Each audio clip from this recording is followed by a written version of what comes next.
Disyembre na mga kababayan, sa harap ng kaliwat ka ng mga Christmas party at iba pang family gatherings, mainam na maging updated muna sa lagay ng panahon. Lalo na't ayon sa Pag-asa, posibleng may 1 hanggang 2 bagyo ang mabuo bago matapos ang taon. Kaya naman alamin natin ang weather update mula kay Pag-asa Weather Specialist Grace Castaneda.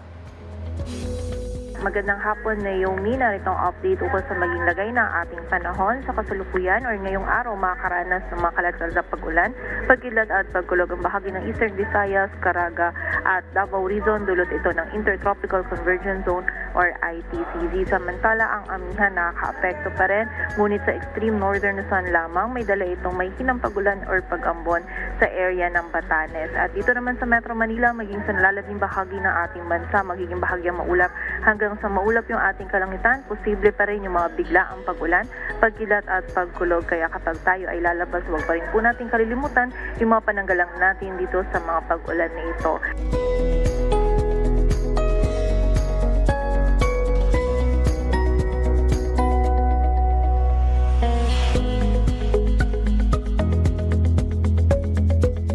And sa kasalukuyan po, bukod dito kay dating bagyong Verbena ay wala pa tayong minomonitor na LPA or bagyo na maaaring makaapekto dito sa ating area of responsibility.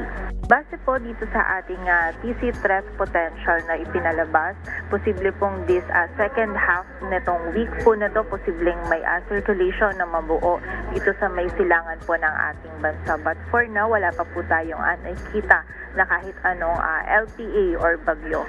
For this month of December, posibleng 1 hanggang 2 yung bagyo na maaaring pumasok or mabuo sa loob ng ating area of responsibility. Posible po talagang pumasok or madami po yung bagyo natin. Actually, base po dun sa ating mga climatology track or yung climatology ng ating mga bagyo is normal naman po na magkaroon tayo ng mga bagyo na umabot po sa ganitong bilang.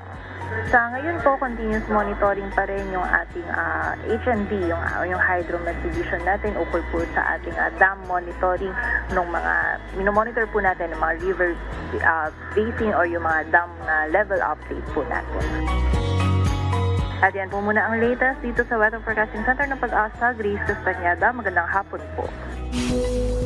Maraming salamat Pag-asa Weather Specialist Grace Castaneda.